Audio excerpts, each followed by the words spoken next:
পাণ্ডুলিপি ইউটিউব চ্যানেলে আপনাদের সবাইকে স্বাগতম। আপনারা শুনছিলেন প্রণব রায় রচিত রম্য রহস্য উপন্যাস ভানু গোয়েন্দা জহর অ্যাসিস্ট্যান্ট। আমরা ইতোপূর্বে বইটির প্রথম পর্ব প্রকাশ করেছি। আজ শুরু করব বইটির শেষ পর্ব। একটা চাকরি দিন না। সকালে চায়ের টেবিলে বসে নূপুর কথাটা পারল। মুখে চায়ের কাপ তুলতে গিয়ে অচল থেমে গেল। বললে, চাকরি? আমাকে কি এমপ্লয়মেন্ট এক্সচেঞ্জ পেয়েছেন, না মন্ত্রী পেয়েছেন? নাই বা মন্ত্রী হলেন, কত লোকের সঙ্গে তো আপনার খাতির, দিন না একটা চাকরি। গম্ভীর হয়ে অচল বলল, আপনার চাকরি হওয়া মুশকিল, হলেও থাকবে না। সে কি, কেন এমন বলছেন? আপনার একটা মস্ত ডিসকোয়ালিফিকেশন আছে। একটু দমে গেল নূপুর। বলল, কি ডিসকোয়ালিফিকেশন? আপনি বড্ড বেশি সুন্দর। যে অফিসে আপনি কাজ পাবেন সেখানে আপনি ছাড়া আর কেউ কাজ করবে না, সবাই পদ্য লিখবে। কেউ কেউ অফিসের 8তলার ছাদ থেকে লাফিয়েও পড়তে পারেন। তারপরেও কি আপনার চাকরি থাকবে আশা করেন? নূপুরের মুখখানা লাল হয়ে উঠেছিল। সামলে নিয়ে বললে, চাকরিটা পাগলাগারোতে হবে নাকি? টোস্টে কামড় দিয়ে অচল বলল, হুম, অফিসটাই পাগলাগারদ হয়ে যাবে। হাসি চেপে গম্ভীর মুখে নূপুর বলল, এখানেও তার নমুনা দেখছি। কিন্তু তামাশা রাখুন, চাকরি আমার একটা চাই। আপনার কাঁধে ভার হয়ে আর কতদিন কাটাবো বলুন? অচল বলল, দিমাগ তো 16 আনা আছে দেখছি, কিন্তু চাকরি করতে গিয়ে ফেরারি নূপুর চ্যাটার্জি পুলিশে যদি ক্যাচ হয়ে যান তখন? আপনার ছবিতেও পুলিশের মাদুলি হয়ে আছে। ফ্যাকাশে হয়ে গেল নূপুরের মুখ। হতাশ হয়ে বলল, তাহলে কোনো চান্সই নেই চাকরির? দাঁড়ান, ভাবতে দিন। চা শেষ করে একটা সিগারেট ধরাল অচল। ধোঁয়া ছেড়ে বলল, আচ্ছা, ভানু গোয়েন্দা যেদিন এসেছিল সেদিন একটা গান গাইছিলেন আপনি। শুনে মনে হয়েছিল তালিম নেওয়া গলা। দিল্লিতে শিখতাম। শুধু গান? নাচও কিছু কিছু শিখেছিলাম। খুশি হয়ে উঠল অচল। বলল, ঠিক আছে, চাকরি হয়ে যেতে পারে। উৎসুক গলায় নূপুর জিজ্ঞেস করল, কোথায়? দেখতেই পাবেন, সন্ধ্যাবেলা নিয়ে যাব। কি করতে হবে? যেমন যেমন বলবো তাই করবেন। তার আগে আমার কাছ থেকে একটা গানের দুটো লাইন শিখে নিতে হবে। Start music, 1, 2, 3। হাত নেড়ে অচল কন্ডাক্টিং শুরু করলো। স্থান রুবি থিয়েটারের প্রেক্ষাগৃহ। নতুন গীতিনাট্য সিতারার স্বপ্নর রিহার্সেল চলছে। মিউজিক ডিরেক্টর অচল মুখার্জি। স্টেজের উপর অভিনেতা অভিনেত্রী, ব্যালে আর বাজিয়ে দেব জটলা। অডিটোরিয়ামের প্রথম সারিতে গাদিয়াটা একটা চেয়ারে অদ্ভুত এক মূর্তি বসে আছে। লম্বা ভাটিয়া কোট পরা প্রকাণ্ড একতাল চর্বির ওপরে পাউরুটির মতন ফুলো ফুলো একজোড়া গাল আর দুটো কিশমিশের মতো মিটমিটে চোখ। থিয়েটার মালিক রতিলাল শেঠ। মিউজিক কিছু বাজবার পরই একটি মেয়ে স্টেজের মাঝখানে এসে গান ধরল। চেহারায় রূপের চেয়ে রূপের চটক বেশি। হিরোইনদের বয়স নেই, দর্জির কল্যাণে তারা চিরযৌবনা। রুবি থিয়েটারের বাধা হিরোইন ললিতা কুমারী। যেমন গাইতে তেমনই নাচতে স্টেজ মাত করে রাখে। কিন্তু গানের মুখড়াটা একবার মাত্র গাইতেই অচল হাত তুলে থামিয়ে দিল। বলল, হলো না। ললিতা কুমারীর রংমাখা ঠোঁটের কোণ একটু বেঁকে গেল। মিহি ধাতব গলায় বলল, হচ্ছে তো। না, হচ্ছে না। আবার ধরুন, স্টার্ট। আবার শুরু হলো গান। এবার মুখরা পুরো গাওয়ার আগেই অচল বলে উঠল, হচ্ছে না, কিছুই হচ্ছে না। ললিতা কুমারীর বাঁদিকে আঁকা ভুরু একটু উঠল। মিহি ধাতব গলা এবার একটু তীক্ষ্ণ হলো, পর্দার ভুল হচ্ছে কি? না। তবে? অসহিষ্ণু গলায় অচল বলল, পর্দাগুলো সুর, গান নয়। ভাব দিয়ে পর্দাকে প্রকাশ করাই গান। আপনার গানে প্রাণ কই? আপনার বুকে প্রেমিকার সিতারার মন কই? হচ্ছে না, কিচ্ছু হচ্ছে না। প্রকাণ্ড চর্বির তাল নড়ে উঠল। সামনের সারি থেকে শেঠ রতিলাল হাঁপাতে হাঁপাতে বলল, ললিতা যা গাইছে ওতেই কেলাপ হয়ে যাবে অচলবাবু, চালিয়ে নিন না। অসল একবার তাকিয়ে দেখল, তারপর স্টেজের সিঁড়ি দিয়ে সোজা নেমে এসে দাঁড়ালো রতিলালের সামনে। স্থির গলায় বলল, তাহলে আমায় ছেড়ে দিন। রতিলালের জোকের মতো পুরু ঠোঁট 2 ইঞ্চি খানিক ফাঁক হয়ে গেল। একটা আওয়াজ শুধু বেরোলো, অ্যাঁ। অচল প্রতিধ্বনি করল, হ্যাঁ, আমায় ছেড়ে দিন, আমি চালাতে পারবো না। স্টেজের ওপর থেকে মিহি ধাতব গলা শোনা গেল, আমার মাথা ধরেছে শেঠজি, আমি যাচ্ছি। হাসপাস ছেড়ে চর্বির তাল আসন ছেড়ে উঠে দাঁড়ালো। কিন্তু তার আগেই ললিতা কুমারীর হাই হিলের শব্দ স্টেজ থেকে মিলিয়ে গিয়েছে। ধপ করে আবার বসে পড়ল শেঠজি। হাঁপাতে হাঁপাতে বলে উঠল, হায় রাম, নয়া ড্রামার অ্যাডভান্স বুকিং শুরু হয়ে গেছে, আর আপনি বলছেন হিরোইন চলবে না। আমি এখন কি করব বলেন তো? রতিলালের থলথলে চিবুক থরথর করে কাঁপতে থাকে। অচল যেন এই প্রশ্নেরই অপেক্ষায় ছিল। বললে, হয় নতুন হিরোইন নিয়ে আসুন, নয় আমাকে ছেড়ে দিন। রতিলাল কোকিয়ে উঠলেন, বলেন কি অচল বাবু, আপনাকে ছাড়লে আমার থিয়েটার কানা হয়ে যাবে। লেকিন নয়া হিরোইন এখন কই পাবো? এ কি পাকড় ফুচকা যে যাব আর কিনে লয়ে আসবো? গান জানবে, নাচ জানবে, বিউটিফুল হবে, হায় রাম, তেমন লেড়কি কই? আছে, অচল গম্ভীরভাবে জবাব দিল। আছে? কই? কোথায়? রতিলাল সাগ্রহে অচলের মুখের দিকে তাকালো। একটু সবুর করুন, বলে অচল বেরিয়ে গেল। মিনিট 3-4 বাদেই অচলের সঙ্গে যেন সচল একটি মোমের শিখা প্রবেশ করল প্রেক্ষাগৃহে। 19-20 বছরের ছিপছিপে সুঠাম দেহ, টকটকে ফর্সা রং, টানা চোখে কাজল আছে কিনা বোঝা যায় না, সাপিনীর মতো লম্বা বেনিতে ফুল। মেয়েটি পশ্চিমা, পরনে ধবধবে সাদা শাটিনের সালোয়ার আর কামিজ, মাথা ঘিরে বুকের উপর ধানি রঙের ফিনফিনে দোপাট্টা। মেয়েটি রতিলালের সামনে এসে দাঁড়াতেই জোকের মতো পুরু ঠোঁটজোড়া এবারে 1.5 ইঞ্চি ফাঁক হয়ে গেল। কে তাজ্জব, বেহেশতের এই হুরিকে কোত্থেকে কুড়িয়ে নিয়ে এলেন ওসল বাবু? অচল বললেন, দেখে নিন শেঠজি, সিতারার পাটে চলবে কিনা। মেয়েটির দিকে তাকিয়ে রতিলাল প্রশ্ন করলেন, নাম? দোস্ত উর্দু উচ্চারণে জবাব এলো, খুশি বানু। ঘর? ফৌজাবাদ। বাংলা জানেন? আমার থিয়েটার তো বাংলা আছে। খুশিবানু মিষ্টি হেসে নিখুঁত বাংলায় জবাব দিল, জানি বই কি, বাংলাদেশে অনেকদিন আছি। আশ্বস্ত হয়ে রতিলাল বলল, ব্যাস ব্যাস, এবার টেস্ট লিয়ে লন অচল বাবু। টেস্ট? অচল অবাক হয়ে তাকালো। হ্যাঁ হ্যাঁ, গানের টেস্ট। ও টেস্ট। খুশি বানুকে নিয়ে অচল স্টেজের উপর উঠে গেল। ললিতা কুমারীর গানের প্রথম 2টা লাইন নিজে গেয়ে শোনালো। তারপর রতিলালকে শুনিয়ে প্রশ্ন করলে, খুশি বানুকে, গাইতে পারবেন? পারবো। অচল হুকুম দিল, স্টেজ ফাঁকা করে দাও, সব আলো নিভিয়ে ব্লু লাইট দাও, স্টার্ট মিউজিক। নবব নীলাভ আলোয় একা স্টেজে দাঁড়িয়ে গাইতে শুরু করলো খুশি বানু। শেষ প্রহরে চাঁদ যেতে যেতে ফিরে যায়, তোমার আমার মিলনের রাতি বুঝি পোহায় যায়। মৃদু থেকে স্পষ্টতর হয়ে উঠল খুশিবানুর গান। বেহালার সঙ্গে এক হয়ে মিশে গেছে তার গলা। প্রাণের আবেগে সুরের মূর্ছনায় ভরে উঠল ফাঁকা প্রেক্ষাগৃহ। বাজিয়েরা তন্ময় হয়ে বাজাচ্ছে। সত্যিকারের সিতারা বোধকরি এর চেয়েও বেশি দরদ দিয়ে গাইতে পারত না। একবার, দুবার, 3বার মুখড়া গিয়ে থামল খুশিবানু। স্টেজ থেকে নেমে এলো অচল, বলল, কেমন বুঝছেন শেঠজি? কেঁদে কেঁদে রতিলাল তখন সর্দি হয়ে গেছে। রুমালে সশব্দে নাক ছেড়ে বলল, ওসল বাবু, খুশিবানু পাবলিকের দিল জ্বালায় দিবে। ললিতাকে আমি 500 দিই, ওকে 700 দিব, রাজি? অচল বলল, বেশ, আজই কন্ট্রাক্ট করবেন তো? জরুর, লেকিন 5 দিন তো মোটে বাকি। আপনি রাতভর রিহার্সাল দিতে থাকুন, আর আমি দমভর পাবলিসিটি দিয়ে শহর গরম করে দিই। প্রবল উৎসাহে রতিলালের থলথলে চিবুক থরথর করে কাঁপতে লাগলো। শহর সত্যি গরম করে দিলে রতিলাল।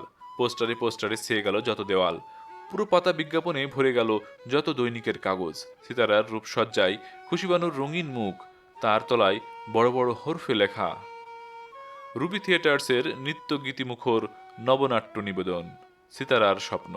নাম ভূমিকায় নবাগত অভিনেত্রী খুশি বানু। লোকের মুখে মুখে শুধু একটি নাম, খুশি বানু। হাসি হাসি মুখে জহর দৈনিক কাগজটা এগিয়ে দিল। বিজ্ঞাপনের পাতায় খুশিবানুর ছবিখানার দিকে ভুরু কুচকে তাকালো ভানু। মাথায় নকশা কাটা রুমাল বাঁধা একটি জিপসি মেয়ে, পানের মতো মুখাকৃতি, সুরমটানা চোখে বাঁকা ইশারা, ঈষৎ ভিন্ন ঠোঁটে মদিনী হাসি। ছবিখানা বেশ কিছুক্ষণ দেখল ভানু। ভুরু দুটো আরো কুচকে গেল। বার্মা চুরুটটা দাঁতে চেপে বলল, কে বলতো? জহর তাড়াতাড়ি বলে উঠল, একটি সুন্দরী মেয়ে। ইডিয়ট! ধমকের সুরে ভানু বলল, সুন্দরী মেয়ে সে তো দেখতেই পাচ্ছি, এই কে, কোত্থেকে এলো, পরিচয় কি? থতমত খেয়ে জহর বলল, পরিচয় মানে? থিয়েটার থেকে খোঁজ নিয়েছি, খুশিবানি ফৌজাবাদ থেকে এসেছে। দারুণ নাচ গান জানে, বাইজির মেয়েটে বোধ হয়। নাচ গানের জন্যই অচল মুখুজ্জে ওকে থিয়েটারে এনেছে। কে এনেছে? মিউজিক ডিরেক্টর অচল মুখুজ্জে। লোকটার কপাল দেখো, দুনিয়ার যত সুন্দরী মেয়ে সব যেন ওর মুড়ি মুড়কি। না, মরে আর জন্মে গাইয়ে হব। গম্ভীর হয়ে ভানু বলল, গাইয়ে হবি তুই? জহর বলল, ভাবছি একটা তানপুরা কিনবো। কেনবার দরকার কি, তোর পেটে গোটা চারেক তার লাগিয়ে দিলেই হবে। হাসবার চেষ্টা করে জহর বলল, কি যে বলিস। ভানু ড্রয়ার খুলে আই গ্লাস এনে খুশিবানুর ছবিটা দেখতে লাগলো কিছুক্ষণ। তারপর জহরের দিকে তাকিয়ে জেরা করল, খুশিবানুকে আগে কখনো দেখেছিস? না তো। দেখেছিস? ধ্যাত, আমার তিন পুরুষে কেউ কখনো ফৌজাবাদে যায়নি, দেখব কি করে? ছবিখানা জহরের সামনে মেলে ধরে ভানু বলল, ভালো করে দেখ। ফুস করে একটা দীর্ঘশ্বাস ছেড়ে জহর বলল, না ভাই, আর দেখব না। বলেছি তো, সুন্দরী মেয়ের মুখ দেখলেই আমার বুকের ভেতরে কাম সেপ্টেম্বরের মিউজিক বাজে, যৌবনে কোকিল ডাকে। ধমকে উঠল ভানু, রাবিশ! তোর যৌবনে যা ডাকে সে কোকিল নয়, কাক, দাঁড় কাক। না, তোকে নিয়ে আর গোয়েন্দাগিরি চলবে না। কাচুমাচু মুখে জহর বলল, রাগ করিস কেন, চকলেট খা। ভানু এবার ফাইল থেকে ডক্টর দিগম্বর চ্যাটার্জির বিজ্ঞাপনের কাটিং বের করে আনলো। নুপুরের ছবিখানা পাশে রেখে ফাউন্টেন পেন দিয়ে খুশিবানুর চিবুকের বাঁদিকে আঁকলে ছোট্ট একটা কালো তিল। তারপর জহরকে বলল, দেখ। দেখে জহরের গোল চোখ আরো গোল হয়ে উঠল, ঝুলে পড়ল নিচের ঠোঁটখানা, মুখ দিয়ে বেরোল, এ কি রে ভানু, এ যে। কোচকানো ভুরু দিয়ে ভানু বলল, ভেরি বিউটিফুল। খুশিবানু আসল না নকল দেখতে হবে, এখনই থিয়েটারে দুটো সিট বুক কর। টেলিফোনে ডায়াল করে জহর তৎক্ষণাৎ ডাকলো, হ্যালো, রুবি থিয়েটার্স। রুবি থিয়েটার্সের সিতারার স্বপ্ন প্রেক্ষাগৃহে বাদুর ঝুলছে, নাট্যপাগল মানুষ বাদুর। এক্সট্রা সিট দিয়েও কুলোয়নি। 6:30টায় শো আরম্ভ। কাটায় কাটায় 6:30টায় প্রেক্ষাগৃহে যত আলো একে একে নিভে গেল। অতি মৃদু সুরে বেজে উঠল অর্কেস্ট্রা। ধীরে ধীরে সরে গেল পর্দা। স্টেজের ওপর নাটক শুরু হলো। আরব্যোপন্যাসের জাদু যেন দর্শকের চোখের সামনে রূপ ধরে ফুটে উঠল। শ্বেতপাথরের গড়া এক প্রসাদের অলিন্দ। দূরে পাহাড়ের মাথায় সূর্যোদয় হচ্ছে। তরুণ শাহজাদা তার সহচরকে বলছে, কাল রাতে আমি এক আশ্চর্য স্বপ্ন দেখেছি বন্ধু। আসমানের এক তারা থেকে এক পরমা সুন্দরী নেমে এলো। চোখে তার তারার আলো, মুখে গোলাপের হাসি, কণ্ঠে বুলবুলের আওয়াজ। তাকে ধরতে গেলাম, পারলাম না। নাম জিজ্ঞেস করতে সে বলল, সিতারা। তাকে দেখা অবধি আমার চোখে আর ঘুম নেই, মন পাগল। বলো বন্ধু, কি করে আমি পাবো সেই স্বপ্নের সিতারাকে? কে এনে দেবে তাকে? সহচর বলল, তোমার আঙুলেতে জাদুর আংটি রয়েছে শাহজাদা, ভাবনা কি? ঠিক বলেছ বন্ধু। শাহজাদা তখন তার আংটি অলিন্দের পাথরে ঘষতেই ঝোড়ো হাওয়ায় শো শো শব্দ হতে লাগলো, আর সঙ্গে সঙ্গে দেখা দিল বিরাটাকার এক দৈত্য। কুর্নিশ করে দৈত্য বলল, গোলামকে স্মরণ করেছেন কেন শাহজাদা? শাহজাদা হুকুম দিল, সেই কন্যাকে নিয়ে এসো। চোখে যার তারার আলো, ঠোঁটে গোলাপের হাসি, আর কথায় বুলবুলের আওয়াজ। জো হুকুম। দৈত্য অদৃশ্য হলো। অন্ধকার হয়ে গেল স্টেজ। ঘুরতে লাগলো ঘূর্ণিমঞ্চ। সামনে পঞ্চম সারির দুটো চেয়ার দখল করে বসে আছে ভানু আর জহর। জহরের কানে কানে চাপা তিরিক্ষে গলায় ভানু বললে, রাবিশ, অল গাজা অ্যাফেয়ার্স। খুশি ভানু কোথা? দাঁড়া, এই তো সবে শুরু, পরের সিনে আসবে। ঠিক জানিস? শিওর অ্যান্ড সার্টেন, চুপি চুপি জহর বললে। ততক্ষণে স্টেজের উপর দেখা দিল প্রমোদ কাননের দৃশ্য। গুলবাগে মর্মর চত্বরে শাহজাদা বসে, আকাশে মাধবী রাতের চাঁদ। একজন বাদী পেয়ালা ভরে সিরাজি আনলে, শাহজাদা ছুল না। একজন রাবারের তারে ঝংকার তুললে, আরেকজন শুরু করল নাচ। শাহজাদা হাতের ইশারায় থামিয়ে দিল। বাদীরা অবাক চোখে ওর মুখের পানে তাকালো। কিছুই ভালো লাগছে না শাহজাদার। কোথায় সিতারা, আসমানের তারা থেকে নেমে আসা সেই অপরূপ কন্যা? তাকে স্বপ্নে দেখা অবধি পাগল হয়ে উঠেছে শাহজাদার তরুণ হৃদয়। এখনো আসছে না কেন জাদুর আংটির সেই দৈত্য? ঠিক এই সময় শোনা গেল ঝোড়ো হাওয়ায় শো শো শব্দ, আর সঙ্গে সঙ্গে এসে হাজির সেই দৈত্য। তার পিঠে এক মস্ত ঝোলা। শাহজাদাকে কৌর্নিশ করে ঝোলার মুখটা খুলে দিয়েই সে অদৃশ্য হয়ে গেল, আর ঝোলার ভেতর থেকে বেরিয়ে এলো আশ্চর্য রূপবতী এক কন্যা। পলক পড়ল না শাহজাদার চোখে। এ তো সেই মেয়ে, চোখে যার তারার আলো, মুখে গোলাপের হাসি। বাদীরা অবাক হয়ে প্রশ্ন করল, কে তুমি? বুলবুলের মতো মিঠে আওয়াজে মেয়েটি জবাব দিল, নীল আসমানে তারা হয়ে ছিনু আমি, কে যেন ডাকলো, মাটিতে এলাম নামি। হাসিতে গোলাপ ফোটে, আমার গানে যে বুলবুল গেয়ে ওঠে, আমি যে স্বপ্ন, যেন আলেয়ার ছলনা। কে আমি? আমি কে বলো না? বিহ্বল শাহজাদা বলে উঠল, সিতারা। গদগদ জহর বলে উঠল, খুশি বানু। উত্তেজিত ভানু বলল, নূপুর চ্যাটার্জি। প্রমোদ কাননে তখন ব্যালে নাচ শুরু হয়ে গেছে। মুগ্ধ শাহজাদা সিতারাকে ধরতে চাইছে, আর সিতারা ধরা দিয়েও ধরা দিচ্ছে না। নৃত্যরতাবাদীদের মাঝে পালিয়ে পালিয়ে বেড়াচ্ছে। অর্কেস্ট্রায় বাজছে মধুর ছন্দ। নানা রঙের আলোর খেলায় স্টেজের উপর যেন ইন্দ্রধনুর মেলা। দর্শকরা মন্ত্রমুগ্ধ হয়ে দেখছে আর শুনছে। জহরের বাহ্য জ্ঞান নেই। হঠাৎ ভানুর কনুয়ে একটা গুঁতো খেয়ে কোক করে উঠল। মুখ ফেরাতেই তার কানে কানে কি যেন বলল ভানু। তারপর দুজনে সিট ছেড়ে উঠে শিকারী বিড়ালের মতো গুড়ি মেরে অন্ধকার প্রেক্ষাগৃহ থেকে বেরিয়ে গেল।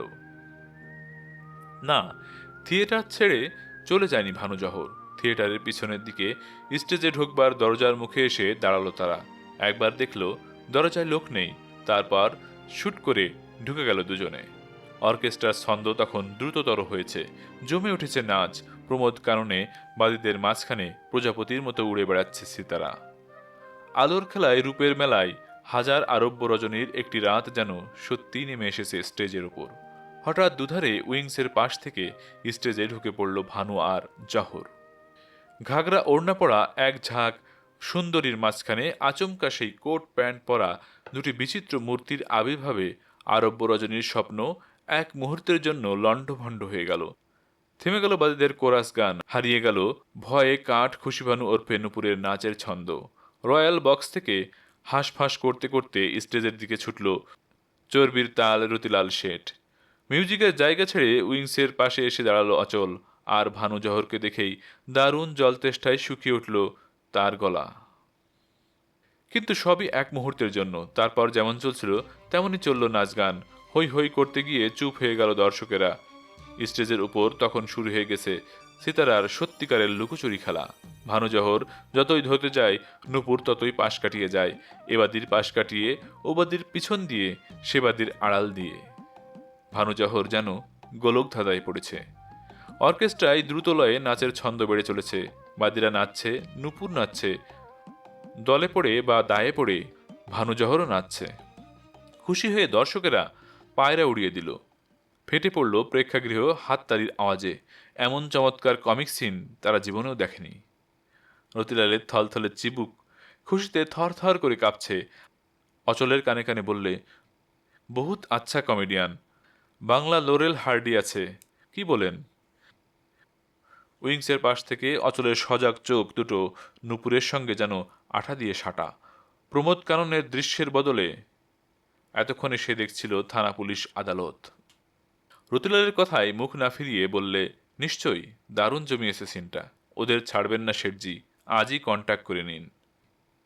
ঠিক ওই সময় ভানুর হাতের তলা দিয়ে জহরের ভুঁড়ির পাশ কাটিয়ে নূপুর উইংসের ধারে এসে পড়ল, আর বিদ্যুৎ গতিতেই তার হাত ধরে ভেতরে টেনে নিয়ে গেল অচল।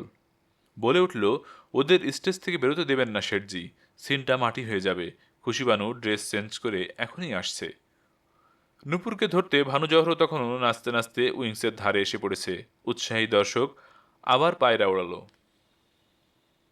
হাঁসফাঁস করে উইংসের পথ আগলে দাঁড়ালো রথিলাল। আরে আরে, কোথা যাচ্ছেন?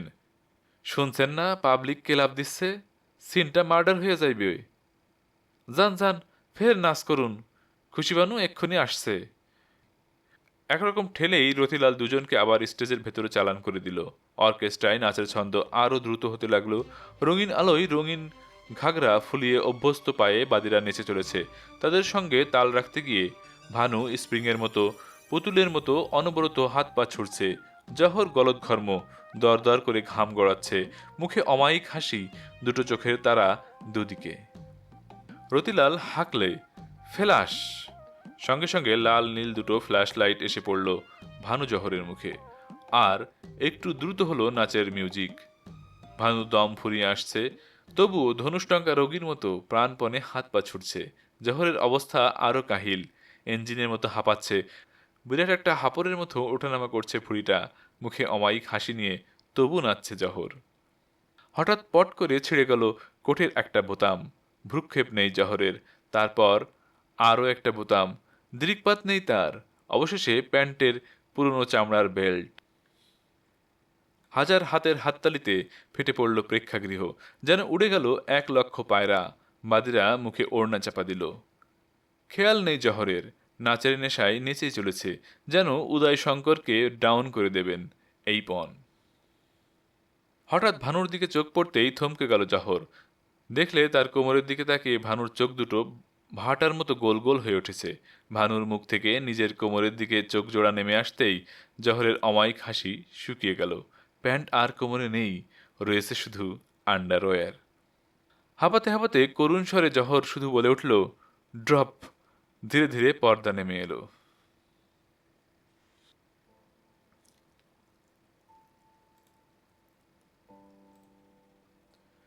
অস্টিন কেমব্রিজখানা তখন যোধপুর পার্কের পথে ছুটছে। অচলের পাশে নূপুর, পরনে সিতারার পোশাক, মুখে মেকআপ তোলারও সময় পায়নি। অচল বলছে, বুলডগের হাত থেকে বরং বাঁচা যায়, কিন্তু গোয়েন্দা যাত্রা তার চেয়েও সাংঘাতিক।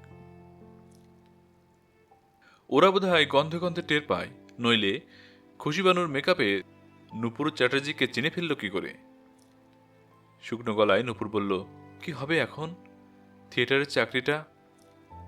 চুলোই যাক থিয়েটারের চাকরি, এখন চাচা আপন প্রাণ বাঁচা।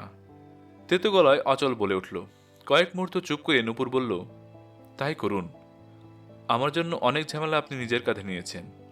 কতদিন মানুষ পারে? আমায় বরং ছেড়ে দিন, আমার কপালে যা আছে তাই হোক। বলতে বলতে কান্নায় নূপুরের গলা বুঝে এলো। ঝাঁঝিয়ে উঠল অচল, ওই তো দোষ মেয়েদের। পানসে চোখের জল ঝরতেই আছে। আপনার ঝামেলা আমি কাঁধে নিয়েছি, সে আমার খুশি, আপনার তাতে কি?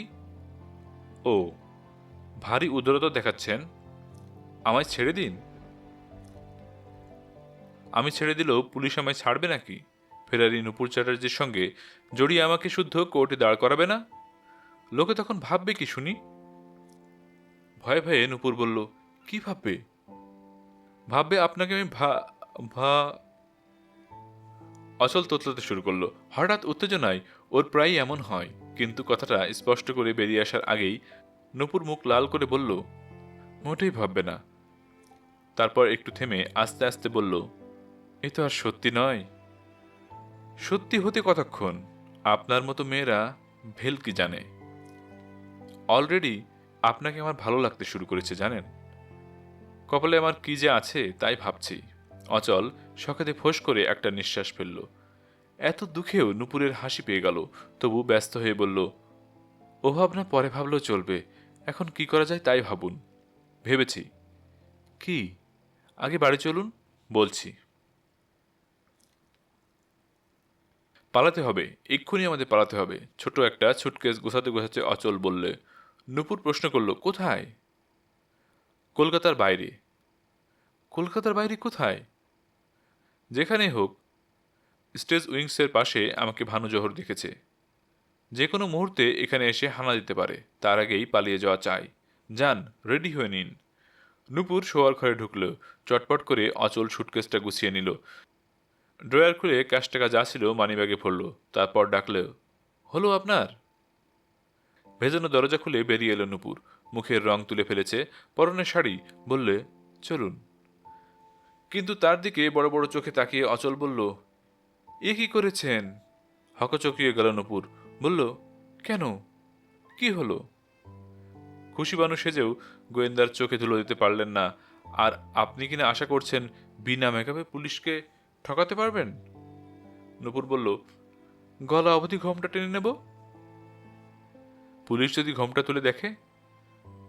আচ্ছা, মুসলমানি বোরখা পড়লে হয় না? সে তো আরো সন্দেহজনক। পুলিশ অত বোকা নয়।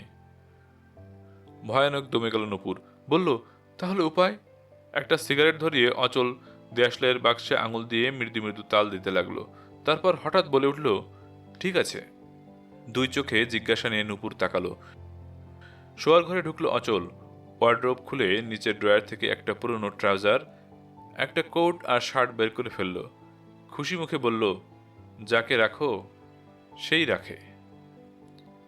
এগুলো আমার 5-7 বছর আগেরকার। কে জানতো আজ কাজে লেগে যাবে। আলনা থেকে একটা ফেল্ট হ্যাট নূপুরের মাথায় বসিয়ে দিয়ে অচল ঘর থেকে বেরিয়ে গেল। মিনিট 10 বাদে নতুন রূপসজ্জায় সেজে বেরিয়ে এলো নূপুর। 1 মিনিট তীক্ষ্ণ চোখে তার দিকে তাকিয়ে অচল বলল, আপনার মেকআপের বাক্স থেকে ভুরু আঁকা পেন্সিলটা দিন তো। কি হবে? দিয়েই দেখুন না। পেন্সিলটা এনে দিতেই অচল বলল, অফেন্স নেবেন না যেন, চোখ বন্ধ করুন। হতবাক নূপুর চোখ বুঝল।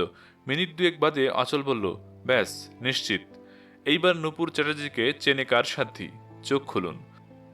চোখ মেলতেই চোখ পড়ল সামনে ড্রেসিং আরশির ওপর। আর একটু হলেই নূপুর চেঁচিয়ে উঠত। তার টিকালো নাকের নিচে গোলাপি ঠোঁটের ওপর সূক্ষ্ম এক জোড়া গোফের রেখা।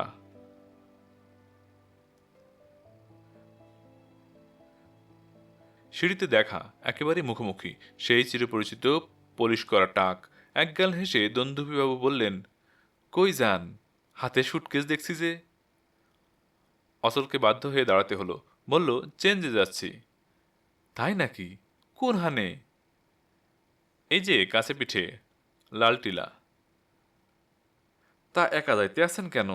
বৌঠান কই? বৌঠান? ইয়ে, তিনি আগে চলে গেছেন। দন্দুবিবাবু টাক চুলকে বললেন, ও, তাই কন, হানিমুনে যাইতে আছেন? অচল বলল, কি জ্বালা, হানিমুন কোথায়, চেঞ্জে যাচ্ছি। হেসে দন্দুবিবাবু বললেন, একই কথা, কপত কপতি মিল্লা চেঞ্জে গেলে তারে হানিমুন কয়। আমিও বুঝি রে মশাই, আমিও একদিন লাভ ম্যারেজ করছিলাম। Love marriage? আপনি? অচলের চোখ দুটো গোলাকার হয়ে উঠল। দন্দুবিবাবু বললেন, হ, তখন আমার এক মাথা চুল আছিল। আর সেই দেখাই আমার ওয়াইফ এক্কেরে লভ অ্যাট ফার্স্ট সাইট। অচলের পিছন থেকে খুক করে একটা ছোট্ট আওয়াজ শোনা গেল। সেদিকে তাকিয়ে দন্দুবিবাবু বললেন, আপনার পিছনে ও সাহেব সেক্রেটারি কে? বৌঠানের মুখখান যেন বসানো। ঘাবড়ে গিয়ে অচল বলল, ইয়ে, মানে আমার শালা, মানে সম্বন্ধী। দন্দুবিবাবু বললেন, অ, বেশ, কিষ্ট কিষ্ট চেহারা। তা পশ্চিমে যাইবেন? টিকিট আগে ভাগে কাটছেন তো? স্টেশনে যা ভিড়। মোটরেই যাব তো, 100 মাইলের মধ্যে। আচ্ছা, চলি। তরতরিয়ে কয়েক ধাপ নেমে গেল অচল, মুখে রুমাল চেপে। নুপুরও। অচল কিন্তু আবার উঠে এলো। বলল, একটা কথা, আমি যে লাল টিলা যাচ্ছি কাউকে যেন বলবেন না প্লিজ। দন্দুভেবে বললেন, রাম কহ, আমি যা শুনি বেবাক হজম কইরা ফেলায়। কিচ্ছু চিন্তা করবেন না, আসেন। একটু বাদেই নিচের থেকে অস্টিন কেমব্রিজের গর্জন দূরে মিলিয়ে গেল। আর প্রায় সঙ্গে সঙ্গেই 1929 সালের সেই বনেদি ফোর্টখানা পাড়া কাঁপিয়ে এসে হাজির হলো। সিঁড়িতে আবার জুতোর আওয়াজ পেয়ে দন্দুবিবাবু ফিরে তাকালেন। ভানু জহর তাকে একরকম ঠেলেই উপরে উঠে গেল। কিন্তু অচলের ফ্ল্যাটের দরজায় তালা। ভানু বলল, তাই তো। জহর বলল, নাই তো। দুজনেই সিঁড়ির ধাপে বসে পড়ল। পিছন থেকে গলা বাড়িয়ে দন্দুভি বাবু বললে, কারে খোঁজেন স্যার? ভানু বলল, অচল মুখার্জি। এইমাত্র মোটরের সাইপা হানিমুনে গেছেন। হানিমুনে? তড়াক করে লাফিয়ে ওঠে ভানু। কোথায় গেছে বলতে পারেন? মাথা নেড়ে দন্দুভিবাবু বললেন, হুম, সেটুকু না। বলুন না দয়া করে, বিশেষ দরকার, ভীষণ জরুরি। মাফ করেন মশাই, কইতে পারুম না। দন্দুভিবাবু অটল। চুরুটটা দাঁতে চেপে ভানু বলল, হোপলেস। জহর দন্দুভিবাবুর হাত দুটো ধরে ফেলল, কাঁদো কাঁদো মুখে বলল, দোহাই দাদা, কেস খারাপ করবেন না। 25,000 টাকা মাঠে মারা যাবে। বলুন, অচল মুখোজ্জে কোথায় হানিম্যান করতে গেছে? দিল্লি, আগ্রা, কাশ্মীর? দন্দুভিবাবু খাপ্পা হয়ে উঠলেন। দূর মশাই, মাথাটা আপনার খারাপ। বউ গেল লালটিলা, আর সে যাইবে কাশ্মীর? যান যান, পথ দেখেন, আমি কমু না। অচলবাবু কোন হানে গেছেন কিছুতেই কমু না। নিজের ফ্ল্যাটে ঢুকে দন্দুভিবাবু দড়াম করে দরজা বন্ধ করে দিলেন। আর ভানু জহর একসঙ্গে বলে উঠল, ইউরেকা, লালটিলা। যেখানে বাঘের ভয় সেখানে সন্ধে হয়। হেডলাইটের আলোয় দেখা গেল কারা যেন হাত তুলে গাড়ি থামাতে বলছে। অদূরে রেল লাইনের একটা লেভেল ক্রসিং। গাড়ি থামতেই টর্চের আলো পড়ল মুখে, পুলিশের টর্চ। গুরুগম্ভীর গলায় প্রশ্ন শোনা গেল, নাম? অচল মুখার্জি। যাওয়া হচ্ছে কোথায়? লালটিলা। কেন বলুন তো, কি ব্যাপার? সূচল গোফের প্রান্ত পাকিয়ে পুলিশ অফিসার বলল, দিল্লির এক ডাক্তারের মেয়ে পালিয়ে গেছে, আমরা তাকে খুঁজছি। আপনার সঙ্গে কে? অচল একবার চোরা চোখে নুপুরের দিকে তাকালো, তারপর ঢোক গিলে বলল, ইনি আমার বা ব্রাদার ইন ল। নাম কি? নাম মানে নকল চ্যাটার্জি। পুলিশ অফিসারের সুচালু গোফের এক প্রান্ত উঁচু হয়ে উঠল, সন্দিগ্ধ গলায় বলল, নামের বাহার তো খুব, কিন্তু চেহারাটা দেখছি মেয়ে মেয়ে। কোট প্যান্টের আড়ালে নুপুরের সর্বাঙ্গ হিম হয়ে গেল। কপালে নাকে ঠোঁটের উপর বিন বিন করে দেখা দিল ঘাম। অচল তাড়াতাড়ি বলে উঠল, আগে হ্যাঁ স্যার, ঠিক ধরেছেন। যাত্রায় ফিমেল পার্ট করে কিনা? মাওড়ায় সখীও সাজে। বটে। অফিসারের সুচালু গোপের উঁচু প্রান্ত আবার নেমে এলো, কিন্তু গলায় সন্দেহের সুর যেন কাটল না। বললে, কিন্তু এই গরমে স্যুট পরেছে কেন হেসকরা? ঘেমে তো নিয়ে যাচ্ছ দেখছি। কলের পুতুলের মতো নুপুর পকেট থেকে রুমাল বের করে মুখের ঘাম মুছে ফেলল। আর নুপুরের দিকে তাকিয়ে অচলের মুখটা শুকিয়ে উঠল। তাড়াতাড়ি বলল, এই রে, রাধা সেজে সেজে এর আবার মৃগী রোগ হয়েছে কিনা? ঘামতে শুরু করলেই ফিট হয়। আমরা যেতে পারি স্যার? টর্চ নিভিয়ে অফিসার বলল, আচ্ছা যান। পর মুহূর্তে অচলের পা অ্যাক্সিলেটরে চেপে ধরল। হাওয়ায় যেন উড়ে গেল অস্টিন কেমব্রিজ। লেভেল ক্রসিং পার হয়ে অচল বলল, আর একটু হলেই হাতে দড়ি দিয়েছিলেন আর কি, ভাগ্যিস অফিসারের নজর পড়েনি। অবাক হয়ে নূপুর বলল, কি হয়েছে? আমার মাথা, ঘাম মুছতে গিয়ে আপনার ডান দিকের গোপটা মুছে গেছে। আবার একে নিন। লালটিলা এলো অনেক রাতে। জানা একটা হোটেলের কম্পাউন্ডে অস্টিন কেমব্রিজ খানা থামল। দোতলায় একখানা মাত্র ঘর খালি আছে, তাই সই। বাথরুম থেকে হাত মুখ ধুয়ে পোশাক বদলে দুজনে যখন দুটো চেয়ারে এসে বসল, ক্লান্তিতে তখন চোখ জুড়ে আসছে। খাওয়া প্রয়োজন ছিল না, সেটা পথেই সারা হয়েছে। অচল বলল, এবার শুয়ে পড়া যাক। আপনি ঘরে, আমি বারান্দায়। আপনি ঘরে, আমি বারান্দায়, নূপুর বলল। তা হয় না। খুব হয়। অচল বললে, একগুঁয়েমি মেয়েদের স্বভাব। আচ্ছা, আপনার কথাও থাক, আমার কথাও থাক। ঘরে জোড়া খাট ছিল। অচল একখানা টেনে ওধারে নিয়ে গেল। সুটকেস থেকে নূপুরের একখানা শাড়ি দিয়ে ঘরের মাঝামাঝি টাঙিয়ে দিল পার্টিশন করে। তারপর বলল, আর কথা নয়, ঘুমিয়ে পড়ুন। দুজনে শুয়ে পড়ল দুখানা খাটে। মাঝে রইল শাড়ির পার্টিশন। পাহারা দিতে লাগলো একটা দেওয়ালগিরি। ওদিকে সেই সময় 1929 সালের ফোর্টখানা হাঁপাতে হাঁপাতে লালটিলার সীমানায় এসে পৌঁছল। ভানু বলল, যত হোটেল আছে সব খুঁজে দেখতে হবে। এবার দেখি ভানু গোয়েন্দার হাত ফসকে শ্রীমান অচল কেমন করে সচল হয়। বাসাধন ঘুঘু দেখেছ, হাত দেখনি। কি বলিস? উত্তরে ভানুর পাশ থেকে একটা আওয়াজ এলো, গরগত। ধাক্কা দিয়ে ভানু ডাকলো, এই জহর, ঘুমোচ্ছিস? চমকে উঠল জহর। না, ঘুমোবো কেন? চোখ বুজে ভাবছিলাম। তিরিক্ষে মেজাজে ভানু বলল, চোখ খুলে ভাব, ঘুম দাঁড়ানো চকলেট খেয়ে নে। আমি রাস্তার ডান ধারে লক্ষ্য রাখছি, তুই বা ধারে রাখ। লালটিলার হোটেলগুলোতে গ্যারেজ নেই, সুতরাং অচল মুখুজ্জের গাড়ি যেখানেই পাবি জানবি সেই হোটেলেই ওরা উঠেছে, বুঝলি? উত্তরে আবার আওয়াজ শুনে গেল, গরগত।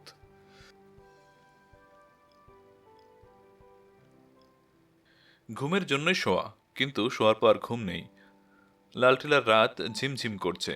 বারান্দার দিকে জানালা খোলা। খানিক আগে এক পশলা বৃষ্টি হয়ে গেছে। দেখা যাচ্ছে বৃষ্টি ধোয়া এক টুকরো ফিরোজা রঙের আকাশ, এক মুঠো ফিকে জ্যোৎস্না। অনেক দূরে কোথাও যেন বুনোবাঁশি বাজছে, আর তার সঙ্গে ঢাকের গম্ভীর আওয়াজ। শুনতে বেশ ভালো লাগছে। পাশ ফিরে শুল নূপুর। শাড়ির পার্টিশনের ওপাশে যে মানুষটা শুয়ে, সে কি জেগে? না ঘুমিয়ে আছে? এমন রাতেও মানুষের ঘুম আসে? কি ক্ষতি হতো সে যদি এখন জেগে থাকতো? অদ্ভুত মানুষ যা হোক, ঘুমোক সে পড়ে পড়ে। নূপুর কিন্তু আজ জেগে থাকবে সারা রাত। বিছানায় উঠে বসল নূপুর। তারপর আস্তে আস্তে দরজা খুলে বেরিয়ে এলো বারান্দায়। এদিকটা হোটেলের পিছনের দিক, উঁচু নিচু ধুধু মাঠ, গাছগাছালির ছোপ, আকাশে হেলান দেওয়া টিলার সারি, তারই মাথায় আধখানা মোছা টিপের মতো ভাঙা চাঁদ। আজকের রাতটা আশ্চর্য।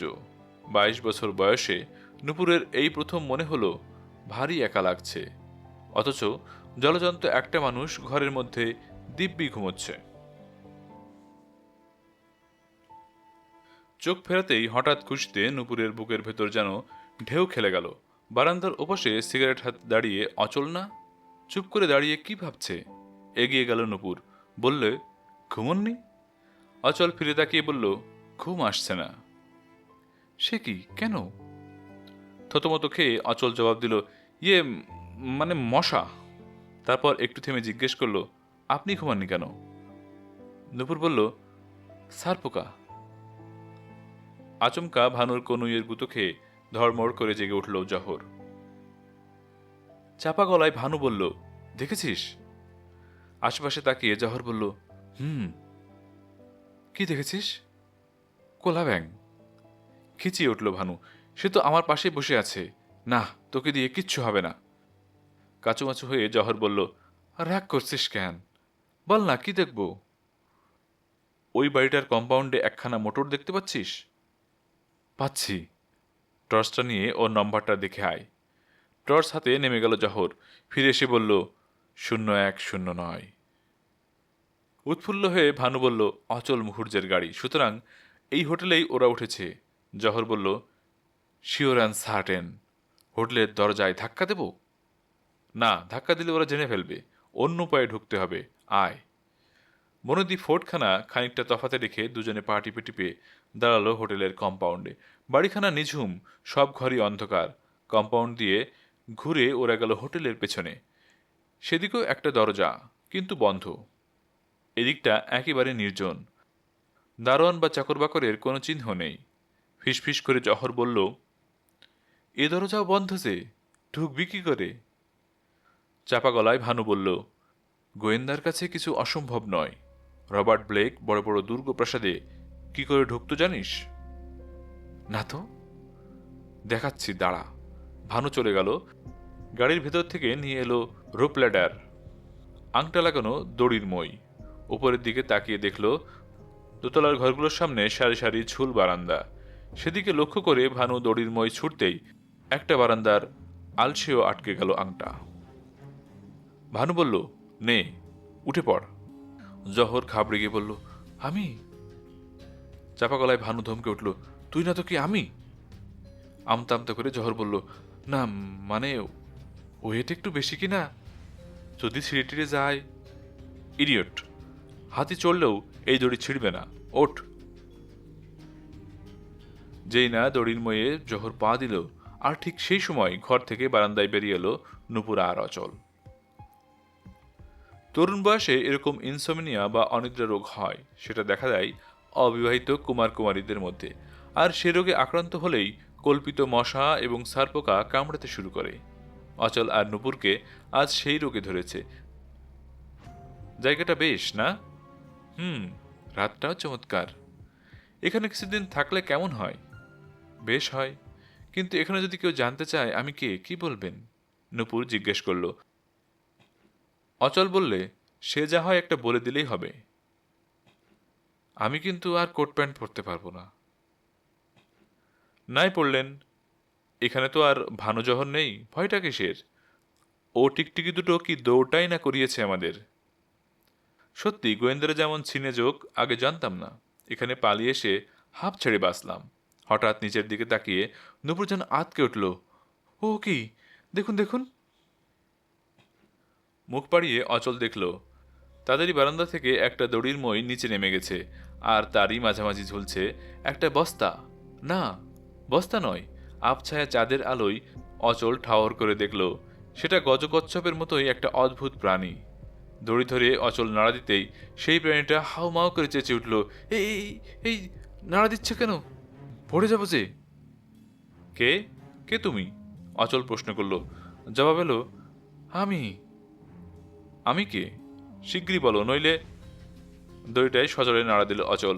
লোকটা এবার কাঁদো কাঁদো হয়ে বলে উঠল, উহ, কি আর কি হচ্ছে, বলছি পড়ে যাব। আমি জহর, ভানু গোয়েন্দার অ্যাসিস্ট্যান্ট। এক মুহূর্তের জন্য অচল সত্যি সত্যি অচল হয়ে গেল। এখানেও ভানু জহর, এই লাল টিলাতেও? দুনিয়ায় কোথাও গিয়েও কি ওদের হাত থেকে নিষ্কৃতি নেই? হঠাৎ খুন চেপে গেল অচলের মাথায়। দুহাতে দড়িটা ধরে পাগলের মতো ঝাঁকুনি দিতে শুরু করলো। আর অতিকায় শিম্পাঞ্জির মতো শূন্যে দোল খেতে খেতে জহর ভেউ ভেউ করে কেঁদে উঠল।